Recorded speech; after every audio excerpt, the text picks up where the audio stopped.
you might have the best location, you might have good property, but if you've got the wrong people running it, that's going to come down. And the same, good people can get you out of holes with bad property if you're in them. So the combination of those three is really key. Sustainability is not just about having future-proof buildings. A sustainable fund management business is having a business that functions through all cycles, that looks after all its stakeholders, and is doing something useful, managing capital in a useful way for the long term.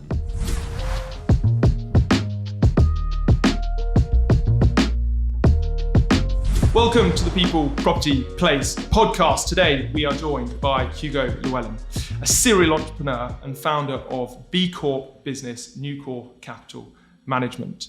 Newcore is a specialist investor in social infrastructure, real estate in the UK, and it invests in assets that are integral to society's needs.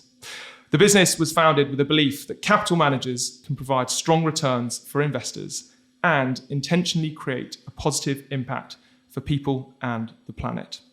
Hugo is answerable to all Newcore's stakeholders for managing the business and its investment strategy, including achieving the objectives of each of its separate account and co-mingled fund clients. Prior to Newcore, Hugo was a co-founder and head of investment at Protego Real Estate Investors, which was set up in 2004 and sold to Cornerstone Real Estate Advisors, now Barings, in 2010. Hugo, welcome to the podcast. Thank you, Matt. Very good to be here. Not at all. Well, look, you've got an absolutely fascinating background, and I'm really keen to understand how you balance good, profitable real estate investment management while creating social value, and personally, what led you to focus on that. But before we get into Newcore and the journey and your story there, a question that I ask everyone on the podcast is how and why did you get into to real estate? Right. Thank you. Yeah, and a good question. Well, back in 1994, I graduated from Oxford University with a degree in classics. And other than either becoming a classics teacher or perhaps going into the civil service, it was I had to do something else. And I was thinking about either investment or law as a career, and I decided on investment. And then I looked at where my cohort were all off to from Oxford, and it was mostly listed equity or listed debt, so bond funds, and very few were going into real estate. So I thought, well, I'll do that then, because that'll be an interesting place to go, and they're all cleverer than me, so they can go and do something else. So I went and did a MSc at Reading, where actually I met my current chairman, Andrew Baum, who I've been friends with ever since, and who is always very bemused to tell people that he failed me on my first investment exam at Reading, but probably for being a bit slack and thinking I knew it all. And but so he's now my chairman, so we've recovered that. You've gone full circle. Yeah, exactly. And then I went, having done my MSc in real estate, went off to Chesterton, which is now no longer a commercial surveying firm, and broken into its parts, and did my RICS there. And then as soon as I could, I got out of Chesterton and went to work for Legal & General and got myself into the world of investment and fund management, which is where I've been since. So did you have any family in real estate or? No. So no real context outside of just looking at things to do post Oxford? No. I think I always had an interest in the change process in buildings, that you could take a building that had been a prison and then it was a hotel. And there was a nice sort of irony and interesting social story to how buildings could get reused for different uses as society changed. And that's about the only link, thinking back to my teens and early 20s, that made me really interested in it. But it was, I have never regretted that decision, and here we are now 25 30 years later, and at Newcore Capital, so. still plugging away. Yeah, absolutely. So you did the you trod the well-trodden path in terms of getting your APC at one of the surveying practices. Yeah. Why didn't you stay in surveying, and why did you make the move to the fund management world? I think that the property consultancies, surveyors, whatever, are one sort of spoke in the hub of a big wheel of capital in real estate. And obviously, this is a very important role and much needed. But when you were doing that, you didn't really see what happened after a deal had been done, or how the owner financed the deal, or what happened to the tenants thereafter, or did they make any money out of the deal, or was it useful as an asset or whatever. And so the only route really to get into investment in those days was via the graduate training scheme, that the big surveying firms put out there. So that's what I did. But as soon as I could, I went to work for a guy called Stephen Mundy and Stuart Anderson at Legal & General, both interesting and intelligent men, and got given a lot of responsibility there early on, working on the Legal & General Life Fund.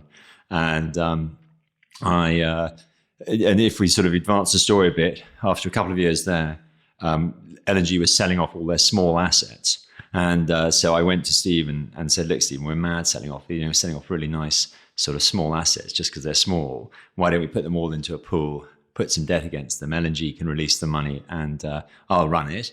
And I'll get a bonus based on the performance of the vehicle. But that wasn't what L&G Life Fund wanted to do at the time. And so I then said, right, I realized I've got to understand about corporate finance as much as sort of direct equity investment into real estate. So I went off to work for a wonderful man, sadly no longer with us, called Chris Nicole at Hawke Point, and did a couple of years at Hawke Point. And Hawke Point was a M&A corporate finance business. And that really taught me all about the listed real estate market. So the REIT market hadn't actually evolved at that point. So the listed property company market, about lending and debt and all the M&A corporate purchases, all the fun and games that goes on there. And the biggest lesson, of course, it teaches you is that if you are working with corporate finance advisors, if you know how to work with them well, they can achieve your objectives very well. If you don't know how to manage corporate finance advisors, they can cost you a lot of money. So, and we've seen the stats of a lot of M&A transactions destroying value in companies. So it was an excellent lesson. And I think all my early jobs, and I had quite a few, were all about learning the trade, and which now comes to a point in my current business, which one has a reasonable amount of experience in doing it. So I worked with Chris for a couple of years, and he was really a great mentor for me, because he showed that you could be extremely professional at the same time as being extremely irreverent, and he had no time for the sort of puffed up sort of city, sort of bigwig world, grandee world. But my goodness, he was a brilliant advisor, and his clients really loved him. So he became a great friend as well, and actually subsequently was involved with Newcore as well as a non-executive director of one or two of our funds before he died. So one sort of on one's journey, one picks up some great friends, great mentors, and a lot of experience. Yeah, quite. Yeah.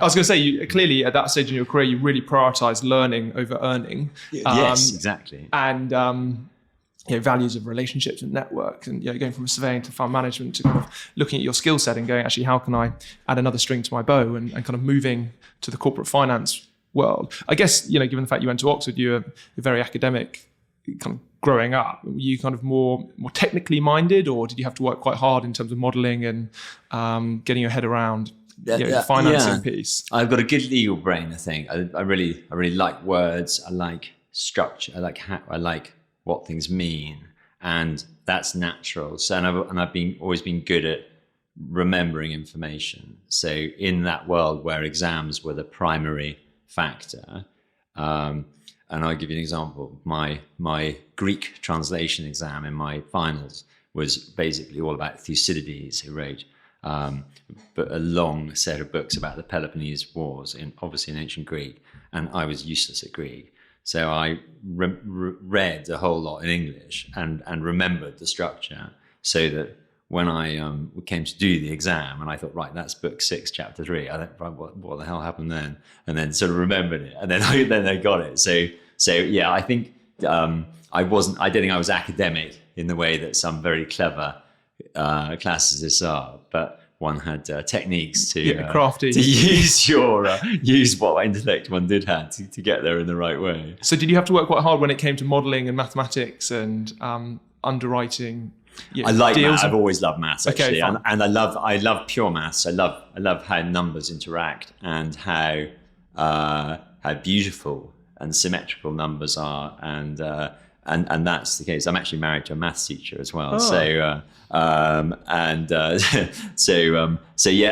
maths is a very important part of investment. Obviously, I think it's a combination of maths and calculation, but also sort of gut feel as well, isn't it? As we know, I mean, a lot of people just go on gut feel, but actually the numbers don't lie. And here's a bit of advice to anyone listening who wants it, which is that if you're doing an Excel spreadsheet to work out the expected total return of an investment, the first iteration you do of that is almost certainly the one that happens. And now you put it in the numbers and you think, we're going to buy this for this price, and then you think, oh gosh, it's only doing a 5% total return.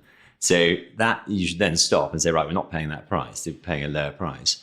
But of course, what people do is say, well, we'll just tweak the rental growth a bit, and then we'll tweak the exit yield, and we'll end up with a number that comes out at a 10 or something, so we can do it. And of course, you're only sort of kidding yourself. So that combination of good technique in numbers and gut feel is I think the way to run money.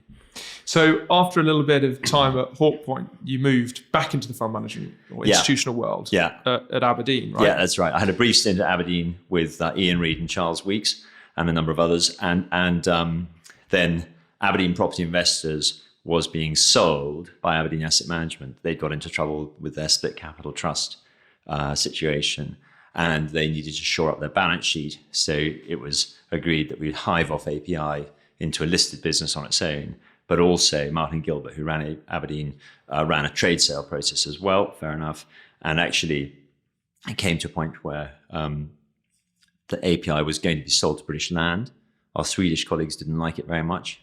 Bit of fractiousness went on. And in the end, Ian, Charles and I decided that we would leave Aberdeen and go and set up Protego, because it was 2004, or in 2003. And we thought there's plenty of capital around. We know what we're doing, and so off we went and set up Protego Real Estate Investors in April 2004. So just before we come on to that, for those that weren't around in the real estate world in 2003, 2004, can you just talk to me about the institutional world and the fund management world and the capital management world? Because it'd just be useful to kind of context compared to today when we get onto maybe the Newcore Absolutely. story. No, I think it is very relevant. And there was a lot of cash around, but as it turned out, it was the beginning of a lot of cash that was credit driven. So all the capital markets were lining up to lend on loans. And you've heard about, CDOs and CLOs and CLO squares and everything else. The whole market was pushing money into real estate and assets with cash flows to then securitize, to sell off different products to their investor base. So, but as a result, it meant with Protego, we went from zero in 2004 to 2.5 billion under management by 2007. And we had a Nordic retail fund that we raised in the beginning of 2007. We raised 600 million euros in 4 months or something. I mean, it's just staggering times. Obviously all unsustainable when you look at the capital structures behind the capital, and led to some serious problems after Lehman's went down. But yeah, back in 2003, everyone was excited.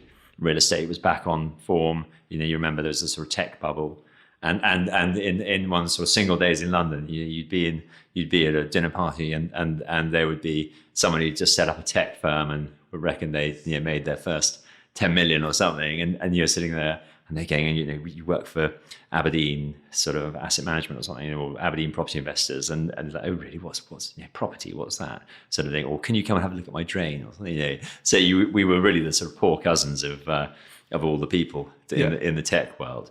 But the tech bubble burst, and and I think as a sort of indirect result of September 11th of 9/11, the real estate world actually came back because people went back into more traditional value assets like sort of value equities and traditional real estate, and so that triggered a real surge between 2002 and 2008 in the real estate world. So Protego was born into that. And was the capital, you obviously spoke about the capital, different structure. Was it predominantly defined benefit capital at that stage or yes, not? In terms of the pension schemes, most pension schemes were still defined benefit. I think some people were realizing that DC might be a safer way forward, given the companies as sponsors of the pension schemes were liable for it.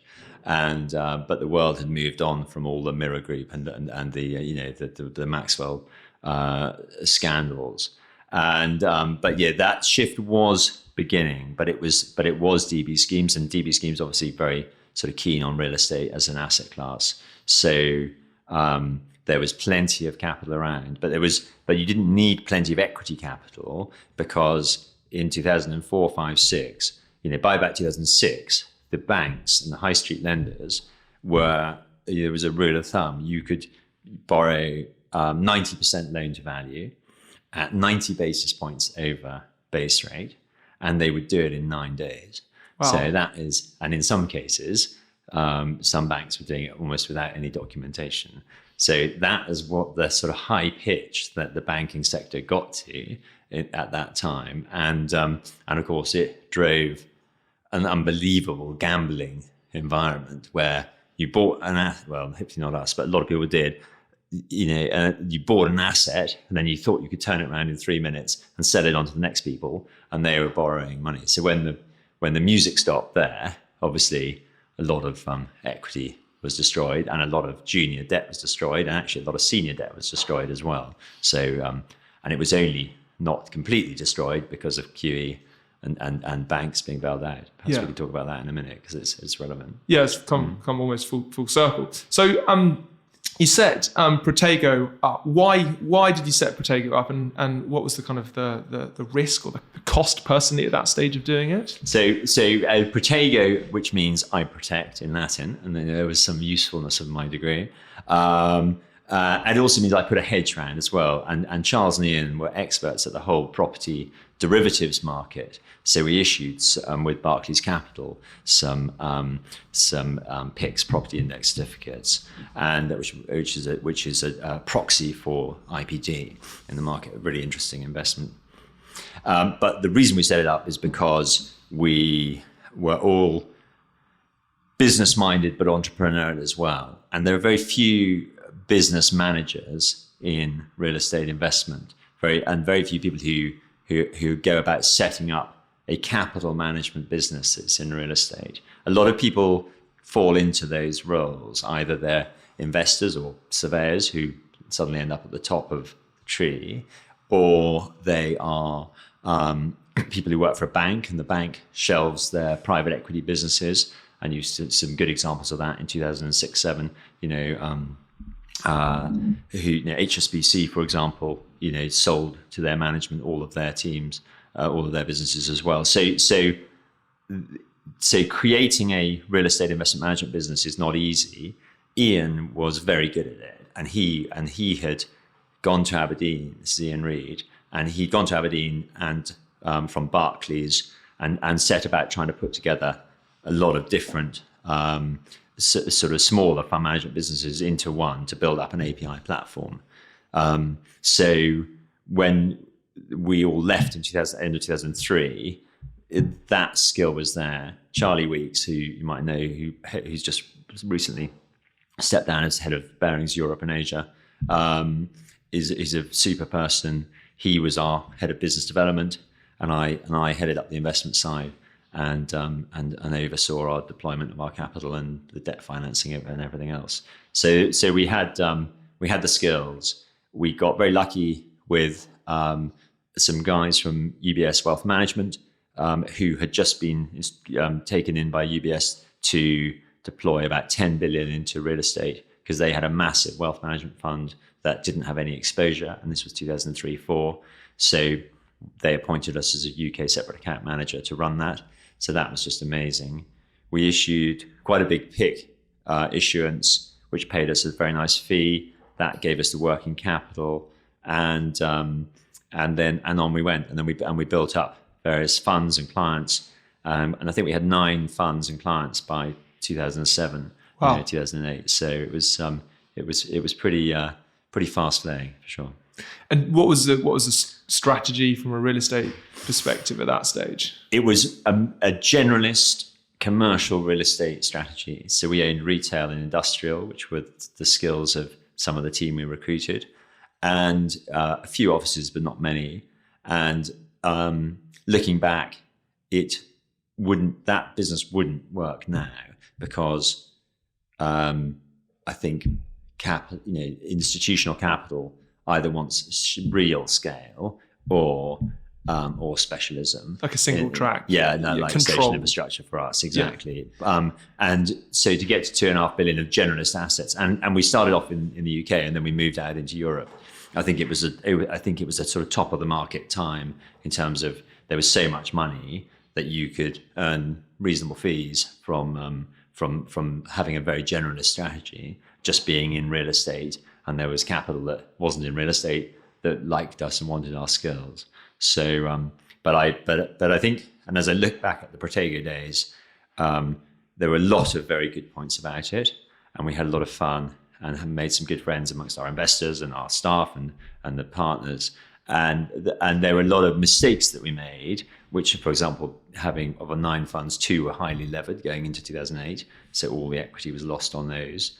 One was open-ended, so we scrabbled around and managed to merge it with Threadneedle's JPUT just right at the time of Lehman's, which was a big job, but we got it done, and Threads took it on. So we resigned as the manager of it. But if you have an open-ended fund and half your equity wants to go, and half your equity says, "Don't you dare sell; it's the bottom of the market," we had 30%, 40% gearing in that fund. So you sell your good assets to pay back your investors, then you leave the bad assets with all the debt.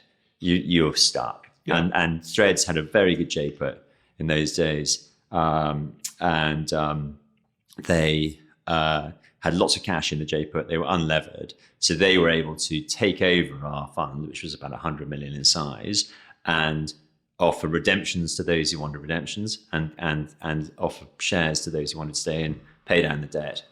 And that was great. Well done them. We got 1 year's management fee or something for resigning, and it was the happiest lot of investors I've ever seen, because you can look now at all the open-ended fund redemptions that are all around us, and it's an impossible situation unless you do something like that. And it's always comes back to this issue in fund management. Should there be open-ended funds in real estate? And it's people have different views on it. I think history tells us that they're not open-ended when markets are in a poor state. So you ended up selling the business to Cornerstone Real Estate Advisors, which is now Barings, in 2010. Can you just talk to me about how that came about and why you decided to exit? Yeah, absolutely. So the 3 main partners, Ian, Charles, and myself, had about 60% of the business between us. Ian had 30, Charlie and I had about 15, maybe a tiny bit more. And we had a backer called Peter Smedvig, the Norwegians are my favorite style of investor, just straight, tough, very nice people, and they get it, and they were a great backer for us. So they had about 30, and then the rest of the management team had about 10. And we had got through, we had the Lehman shock, and that was a black hole in Q4 2008. And we had to decide what to do, because most of our capital was coming from fund of funds managers. they were running open-ended models into closed-ended funds like ours. So they were having redemptions out of the door of their fund of funds, and all of our client base had gone. Also, our track record at Protego having been, we went from, I measured it from 2006 to 2010, so that 5-year period, it came out at naught altogether. So we went sort of 6, 7, 8, and a half of it up, then down, and then up and bit. So it's like all that work for no return, and 2 funds that lost all the equity. Luckily, most of the funds were low or unlevered, but it was a time of great capital loss in real assets. So we had a short-term problem, which was how do you keep the business going? And we had great staff, a clear platform, a well-run platform. And the answer to that was MassMutual, the fourth biggest life insurer in America, coming over and saying, right, now that the markets have crashed, we want to put $1 billion into Europe. But rather than us appoint a separate account manager, pay them, 50 bips a year, why don't we buy you, and then we'll put that money through the Protego platform. It'll get called Barings or Cornerstone or whatever. And then, but all the stuff, they didn't have any European staff, they didn't have any European offices. So the whole architecture of Protego it carried on. The other investors were really happy because it was clear that then there would be fees coming in, which meant the staff would stay, and their money would be looked after in the funds that they were in, which obviously in tough times you've got to stick with a fund rather than leave and do something else. And they paid us a total of about sort of 15 to 20 million quid for the platform, which we were very pleased with at the time. I made about 2 million quid out of it, pre-tax, and it was a happy result. And I think it solved a lot of issues about the succession of the business, and all of that.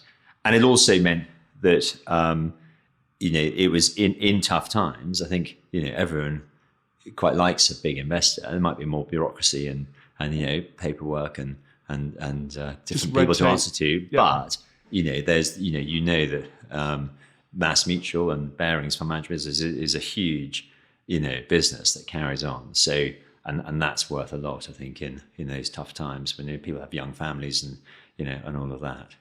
So that was so there were a lot of very good experiences at Protego, and the learnings from Protego for me were, don't go wide into Europe, into markets where there are people who are much better at investing than you, because as a UK manager, you're going to get second best. The locals know where the best deals are. Then also control your capital management side of it, because we had some relationships where we weren't in charge of capital raising. And those where it would have been a good time to raise capital after 2008-9 chose not to sort of raise capital because they thought it was too risky. So that's fair enough. It's their decision. But and then I think leverage as well, which is that volatility and leverage creates a lot of volatility. It might improve your returns in the short term, but if you have high leverage going over a market cliff, and let's just say 22, 23 is a market cliff, you've got an existential problem in your business. And so, as you'll be pleased to hear, Newcore is net cash, and we've got almost no leverage in the business. Really? But very much so. Because, well, let's come on to the Newcore bit in a minute, but just to finish off on Protego. So amazing times, great business, made a bit of money out of it, but made a lot of good friends and learned a huge amount. And actually the Cornerstone business was run by a guy called Dave Riley at the time, and who I got on with extremely well. And he always had a phrase, which is that property wasn't about location. It was people, capital, locations. So quite similar to what you're getting at in your podcast title. And property or capital, capital funds, property, they're pretty much the same. So and it's so true. You can't, you might have the best location, you might have good property, but if you've got the wrong people running it, that's going to come down. And the same, good people can get you out of holes with bad property if you're in them. So the combination of those three is really key. And he was another mentor for me as well, Dave. More serious than Chris Nicole, but running a fairly big, sort of American-driven fund management business. And he's subsequently retired as well. But I then worked for about 18 months for Cornerstone, and then after my handcuffs were sort of unhandcuffed, I was able to then resign and get Newcore Capital going. So you said you made just shy of £2 million. Is that allocated straight to a nice property in the countryside and a couple of nice holidays, or what serious holidays? A bit of a break, because it sounded like quite a stressful few years. What did you kind of do with the money, and what was how did Newcore kind of come around? So in 2011 I was 40, and I wasn't married, and I didn't have any major commitments, and I had this idea about Newcore Capital, which was that social infrastructure and the real estate linked to it was a core part of society's needs. It was new to the institutional mainstream, hence Newcore, and not many people were doing it. And it seemed to me that it had tailwinds. Government was stopping, the need was there. You couldn't do it on the internet, and that there were continuing headwinds for retail, offices, etc. And so it was. Cornerstone didn't want to go into these areas. They wanted to stay in offices and industrial, which they did.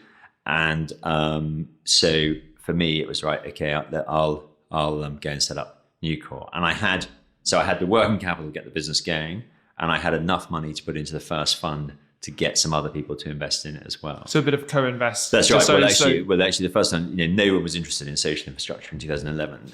But in 2012, when we did our first fund, it was like £2 million raised, and there was 1 million of mine. So it was It's a lot of hurt money. Yeah. Well, that's right. So if you took your 5 million at the end of your thing and put it back, and you went back to 2011, did it then, you'd definitely be having a few nice holidays and relaxing now, if money was your key objective.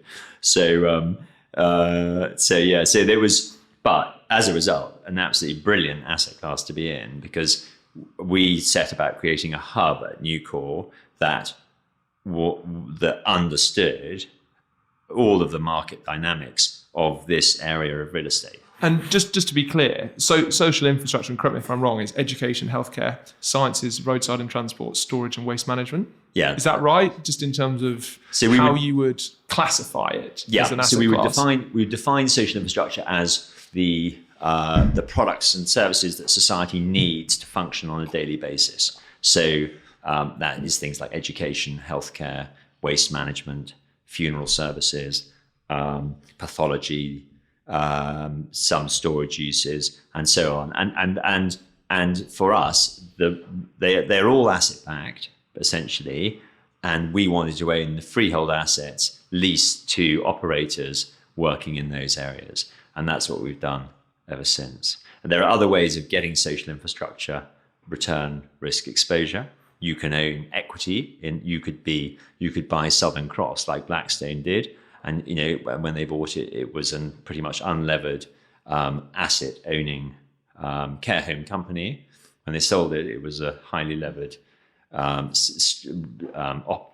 which got listed, and a propco that had a load of other debt against it as well. So there were investors when Blackstone sold who were taking leveraged debt, who were taking leveraged equity, taking leveraged property.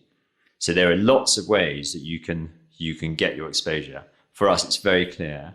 We want to own the real estate that, on a freehold or long leasehold basis, that we lease to operators in those areas.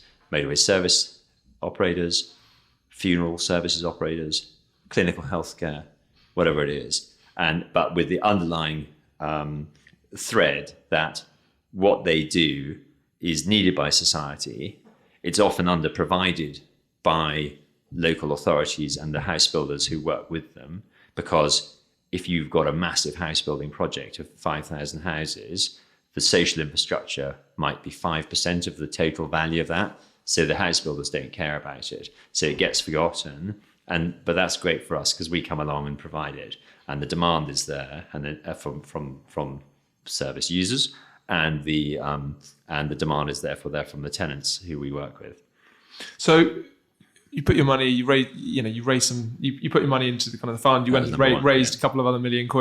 You kind of built a team. You got your kind of your strategy and your ethos. How did the business evolve, and what did those early days look like? Yeah, absolutely. Well, we're now up to about 500 million of assets under management, and the fifth fund we raised is 190 million of equity from institutional investors. So a long way from number one. But what we did at the early days, we took on a separate account client that was a family property company that had owned some fairly traditional assets, and we'd sold them out of those and put them into some long-term and fairly core and interesting social infrastructure real estate, and that client relationship continues now. And a few years later, actually, we took on another one as well. So that gave us enough income to sort of pay me a salary, recruit Harry Savory, who came in right at the beginning, is now our CIO. And a significant partner in the business, and to sort of keep the wheels rolling. But as always, if you had 500 million back then, you would have had the most amazing product.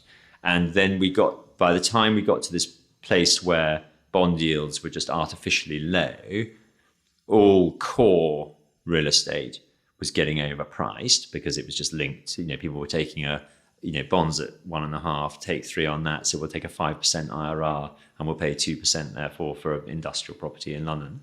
And so that now that we've had the bond spike, we're back into a dislocated market where it's really the whole core part of social infrastructure is very interesting again. So we had to manage our way through the bit between 2012 and 2022, growing the business bit by bit. Smallish funds. Only by 2017, when we raised, and 2018, when we raised Fund 4, which was about 85 million, did we get to any sort of scale from a co-mingled fund. And only really now, when we're having raised 190 for Fund 5, has it got to a proper scale where we can really execute. And actually, we're now out raising another core fund as well. So it was a very slow process. And it was also a slow process because I was determined that we were going to stick to social infrastructure. We could have taken on office mandates or resi mandates or all sorts of other things. We could have taken on mandates at low fees. And fund managers go wrong when they take 15, 20 basis point fees just to get scale, in my view, because you can't service it properly. And also, I was very keen that we would manage capital for like-minded investors, and which has led us naturally to people like sort of local government pension schemes, but that's not easy to get into, and I didn't want to go into Europe as well. So we put some constraints on the business that meant that we didn't spiral like Protego had to 2.5 billion with lots of leverage. We got to the point at the end of last year where we were about 500 million, a lot of dry powder, more cash than debt. And I think our total debt across the whole book is about 70 million out of 500. Wow. And I think, and all of that debt other than 7 million is fixed. And that 7 million floating rate expected to be paid off as well. So completely different. But I said to myself after Protego and after the financial crisis, if I don't learn from that whole 5-6 year experience, amazing experience, if I don't learn from it, I shouldn't be running a fund management business. So I did learn from it, and I'm still running a fund management business, but now the decade ahead has got a whole raft of new, interesting challenges. And constraints, but it gives you focus and a thesis. Yeah. And I guess you say no an awful lot, but when something comes up, it's probably a big yes. It's easy to just accept money from any investor because you're getting fees from it. And I think managers should look a little bit more carefully. Everyone says KYC, it's a hackney phrase, know your client. But my God, it's the most important thing, and is your client base consistent with your ESG and impact statement, for example? everyone has to make up their own mind on these things. But for Newcore, we really firmly kept to a very tight architecture in the business that I think makes it a sustainable business. And we talk about sustainability. Sustainability is not just about having future-proof buildings. A sustainable fund management business is having a business that functions through all cycles, that looks after all its stakeholders, and is doing something useful, managing capital in a useful way for the long term. So I'm pleased that the lessons from Protego are embedded in the Newcore business. Can you talk to me about what you mean by an asymmetric return profile? Yeah. So buying a property is essentially about buying an asset and getting a load of free options. Okay. So if you buy an asset at its market value for industrial, and you get planning consent to turn it into student housing, and you double the value for it, that is an asymmetrical return, because you bought it for market price. Sure, if you don't get your planning and you sell it, you might get the same price or a bit less or something, but pretty much what you started with. But let's say your downside is therefore a 0% return on your money, but your upside is a 2x and over a couple of years, so sort of 50% IRR or something. And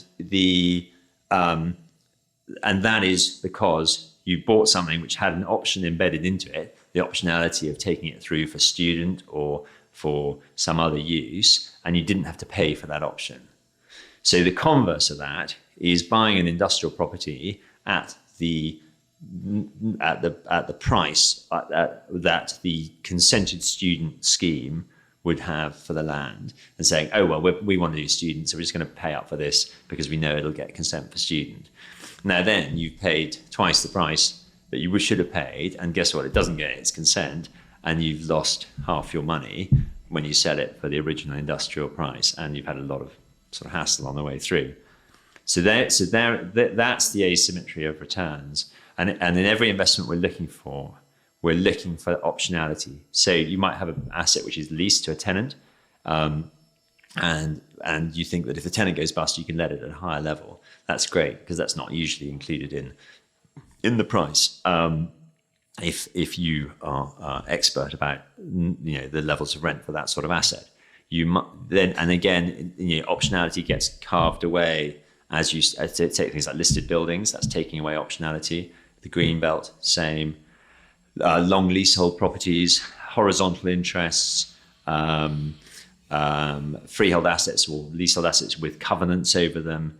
All those things take away your options in favor of someone else. So ideally for me, buying assets where you don't have any of that, you buy them nice and clean, and then you can get through to the upside through a sensible business plan over time.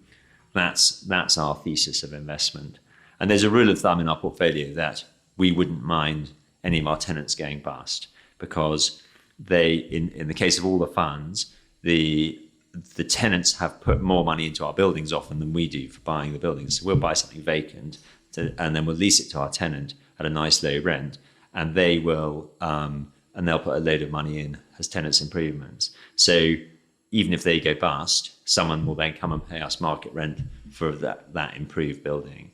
So we still make a decent return on what we're doing, but then going back to sustainability again, the rent is at a sustainable level. The building has been sorted out and looks nice and is environmentally future-proofed.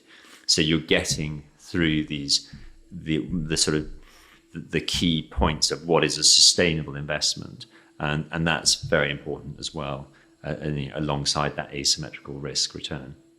What type of lot sizes and ticket sizes do you typically write, and where are the locations in terms of the properties that you typically buy as well? Yeah, so we're sort of 2 to 20 million is our, and probably sort of 5 to 15 is our sweet spot, but we would go bigger now for the right deal.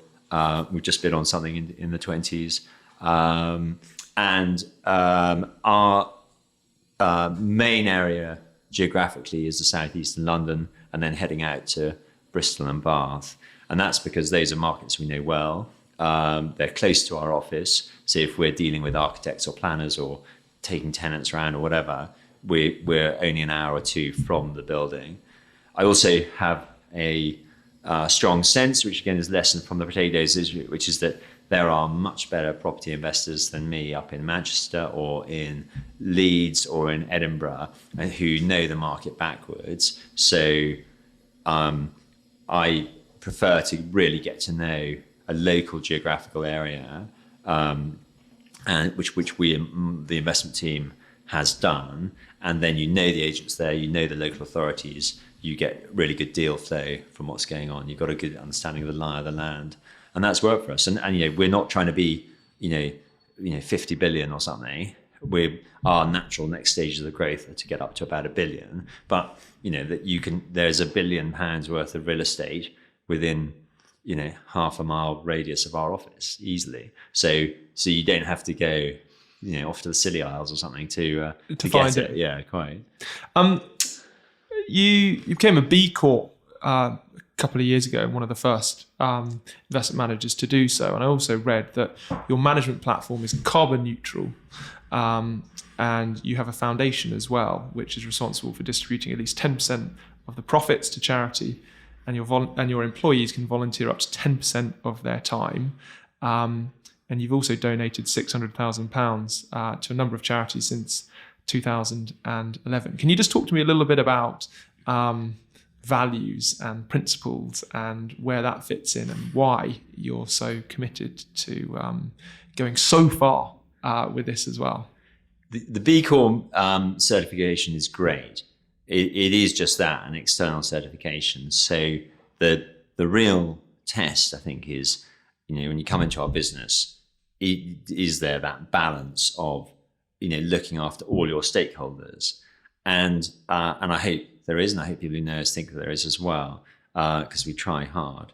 But it's the principle is that if you look after your different stakeholders, and that is your investors, obviously, your tenants in your buildings, your staff who work for you, your suppliers who are doing hopefully a good job supplying you with advice services, legal services, whatever, and the communities in which your buildings sit, and and the environment as well. So trying to not build lots of new buildings, because that's just more, carbon and material into the atmosphere and the environment.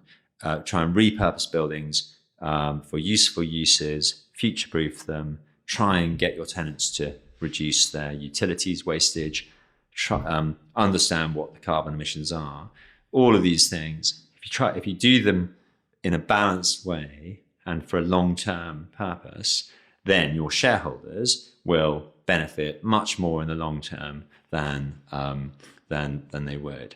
And the proof of the pudding is just absolutely there now, which is that Newcore is in a strong position for the next decade because of everything we've done on that basis that I've just described, and we are. And we've got an excited team. We've got capital to invest, and we're looking forward. So many fund managers at the moment will have significant legacy issues. Just look at anyone who's got a value-add office fund anywhere in Europe. I mean, they've lost all their equity. So how do you go and tell your investors that? And how do you raise your next fund? You can't. So it's and I don't like it very much because it sounds really sort of holier than thou, and it's definitely not meant to be. But I have felt since the financial crisis unbelievably strongly that capital needs to be managed in a different way to the sort of short-term plutocratic model of the 2000s. And Protego, everyone, we were all doing that until 2009, and look what happened. The whole world blew up, and governments saved fund managers and banks because well, for whatever reason, that's a whole separate podcast. But it was wrong, and so then we had QE, and then at some point QE had to be unwound, and as QE was going to unwind, it was going to be inflationary. So you could see these economic things coming through, and to keep managing capital using lots of leverage and the biggest sin, pretending that long-term inflation and a liquidity premium, i.e. the gilt, should be at 1.5%, was just crazy. So, but most fund managers have fallen into that trap. So we sit here in 23 with a lot of equity capital destroyed in real estate, and a lot of platforms thinking what to do, and I hope that as a result, institutional investors will make their fund managers behave in a different way in the future, because otherwise they'll just lose all their money when we get to the next half cycle or full cycle again. Now, ironically, obviously, now is probably the time to lever up and do short term, because you're going to get into the dislocation and get out the other side. So there'll be managers selling that story. But I think, capital management is a very long term business, and you talk about DC and DB pension funds. Everyone wants long term exposure to sustainable assets, and if we wrap this into sustainability, for me there are 4 tiers of sustainability. So asset level, have assets that are sensible rents, that are functional, that the tenants have got, lots of people to serve in the community. That's your asset level. Fund level, onshore, low gearing, long-term structures, sensible fees, all the rest of it. Funds pay their tax properly. That's number 2, sustainability. Then my 3rd tier of sustainability is the manager. How does the manager behave? Being a B Corp, one way of expressing it, but really just courteous, common sense, not greedy, well-behaved managers, that's who should win capital from investors. And then my 4th tier of sustainability is, what are the principals who own those private equity real estate businesses, private equity businesses, whatever? What do they do with their money? So, in answer to your question, I would never buy a yacht or a 3rd house or a 2nd. I mean, one house is fine, thanks. But you've got to use a decent chunk of your own money to help solve these twin crises. We've got a climate crisis and we've got a social justice crisis, and I don't understand how anyone who is rich at the moment isn't using their money to try and help out in those 2 areas. I mean, what's the point in saving up a load of money if the planet isn't? Well, no, the planet will be here, but humanity might not be here in 25 years' time. I mean, it's just crazy, isn't it? I mean, and yet unbelievably intelligent people keep hoarding money for themselves, and they take it offshore, so they don't pay their tax. So the the UK government's tax position is awful. So those are my 4 tiers of sustainability. Principals, manager, fund, assets. Put them all together, and that, I think, is the ecosystem that capital should be managed by. Unfortunately, we're way off all fund managers doing that. Is that because there's too many handicaps in place, or they don't know how to do it? Or is it a point of they're just not going to be able to raise capital if they don't do it? And actually it plays into your hands really nicely, being very genuine in terms of the kind of the vehicle and the proposition that you offer. Well, it's human nature, isn't it? That the how people behave. It's what people learned from the last sort of 15, 20 years of markets. But and to be fair to all people running fund management businesses, governments bailed them out and said, you fucked up in, excuse my language, in 2008-9. Don't worry, we're going to bail you out with QE. And they did. And so they thought, oh, well, fine, we'll just carry on then. And that is absolutely going to reap a whirlwind now, because there's no bailout from the current position of where UK, US governments are.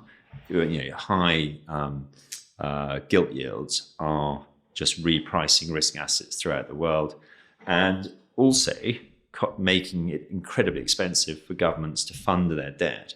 And of course, if you're paying, in the case of the UK government, 20, 30 billion a year more in interest, that's 20, 30 billion a year less for schools and healthcare and social care and looking after the poor areas of society. So we are in a very, very tough economic decade ahead, and of course then that leads to nationalism and protectionism and all of these things that we haven't had to live through in our lifetimes really to date. But of course we've seen the rise of populist politicians and so on. So the whole thing is linked, and it all comes back to capital management in the end, and that's why I think capital management needs to be done differently. Can you talk to me a little bit about assembling and building a high-performing team? Because you've had a very stable team for a long time, and people who might not know the Newcore business. Can you just tell me who's in your business and how you've gone about kind of incentivizing and retaining and hiring, frankly, as well? Well, if you're watching this team, I don't really mean it, but I have got a great team. So the first thing to say is that Newcore is management owned, and I own about 52% of the business, just under, and the rest of the equity we've given away to members of the team. So I've got my CIO, I won't give the exact numbers they've got, but my CIO and my COO have both got very material stakes out of that remaining 48.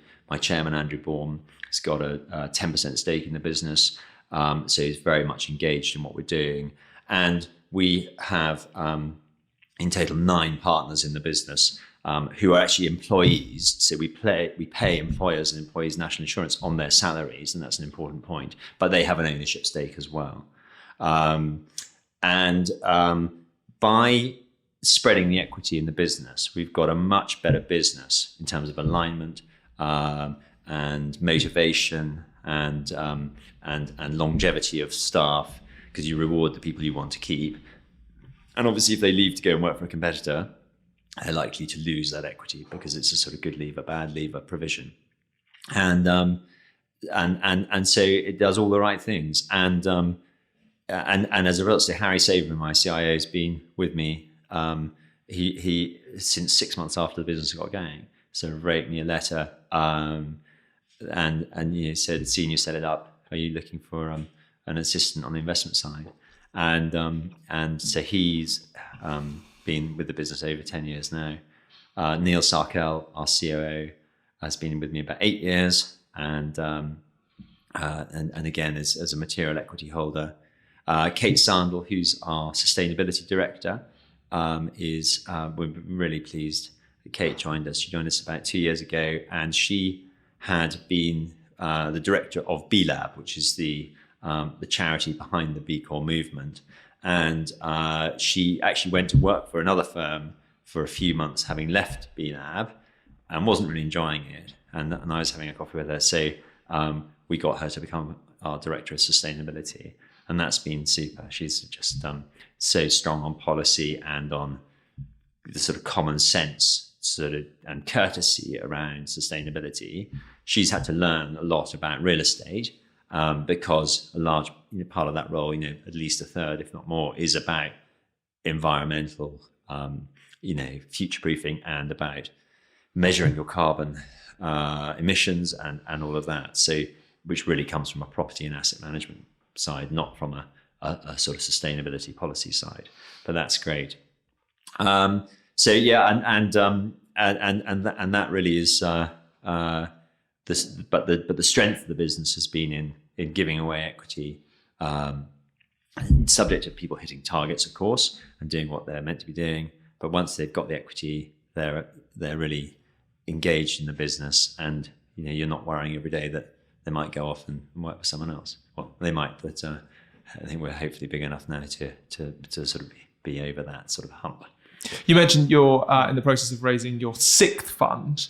How much are you looking to raise for your 6th fund? So this is a core fund. It'll be a flagship core fund of 375 million of equity from probably local government pension schemes and other corporate pension schemes, UK functional real estate leased to social infrastructure operators. So yeah, it's we're going out now. It's obviously a market that not that many people are raising capital into, but there is a tailwind, which is because the sector's performed very well through the sort of the trashing of the capital markets in Q4 last year, and we're still delivering decent returns, it's I think we've got a good chance of raising it. And because the sorts of assets you are owning, you can, when you get an opportunity at a lease event, or just by working with a tenant, you can improve those buildings for social infrastructure uses. So if you're improving social infrastructure,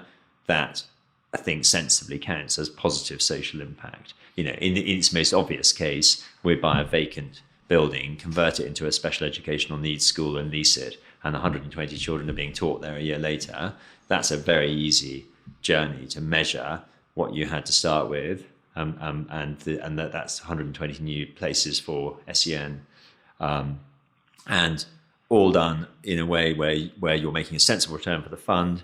The tenants have a sensible rent, and also if you're refurbishing a building, hopefully you're insulating it and putting in sort of air source heat pumps and solar on the roof and all that to try and reduce the fossil fuel output and the cost of it. So it's a good. So I think those tailwinds are there, and also I think investors are looking at the world saying, if we get strong and continuing inflation, which personally I think is quite likely, what do you invest in to protect your purchasing power of your capital?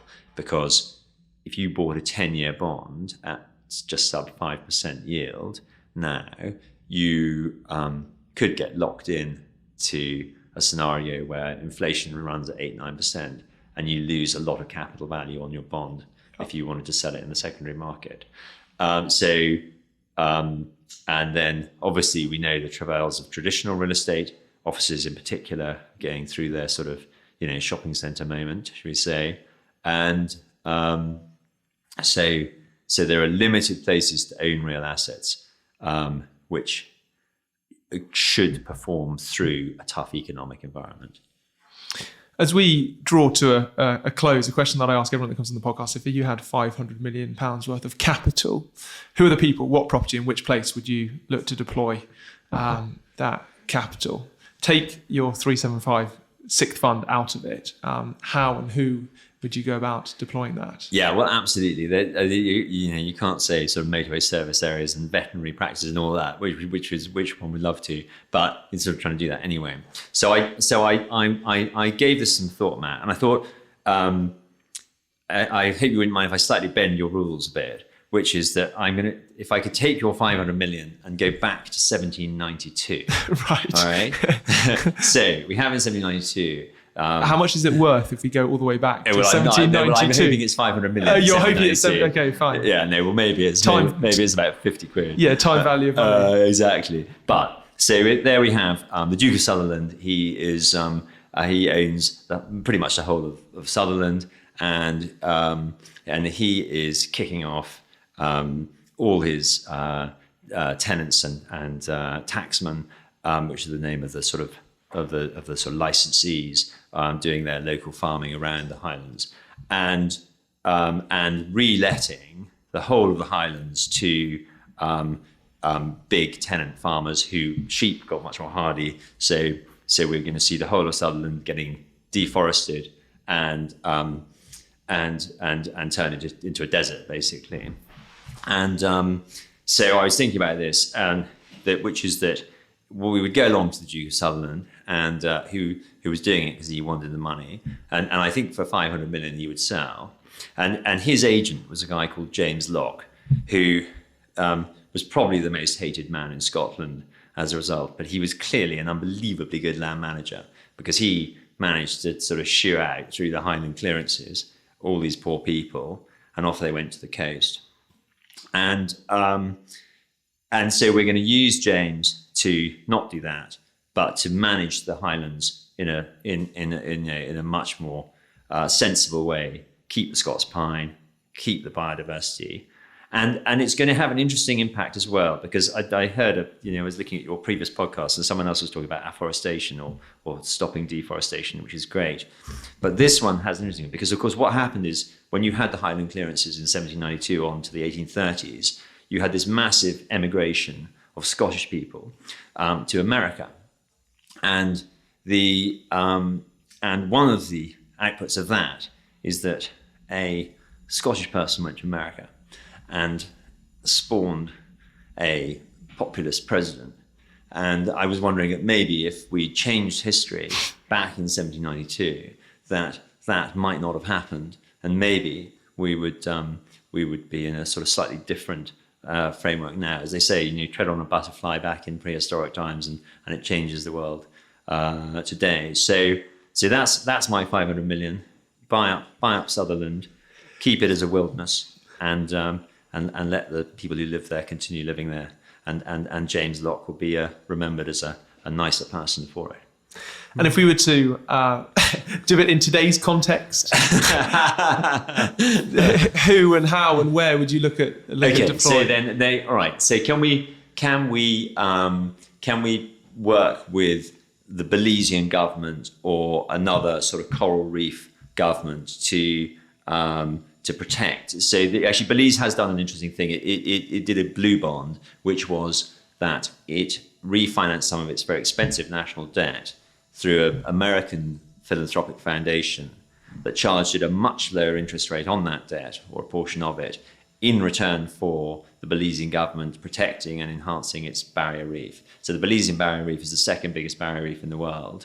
It's the most healthy. It's 40% healthy, so 60% bleached. So it's in a poor condition.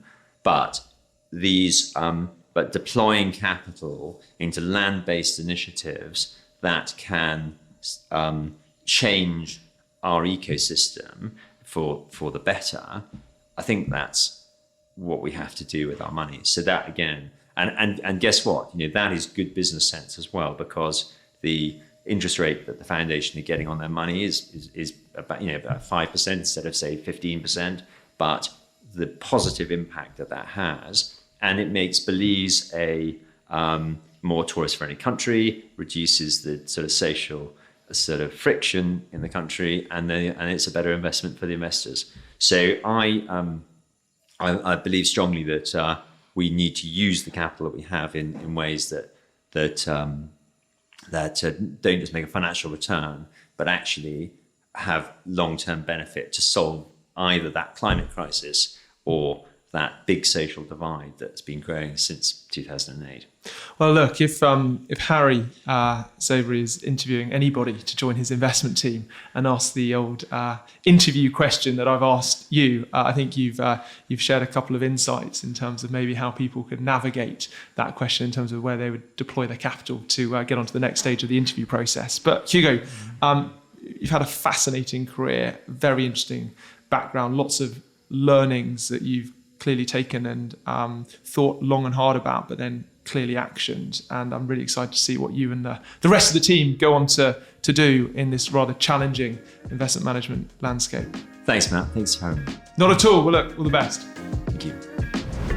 Thanks for listening to this week's episode of the People Property Place podcast. If you found it insightful, feel free to share it with a friend or colleague. Give us a rating, like, or comment. It helps tremendously. It'd be great to hear from you on LinkedIn.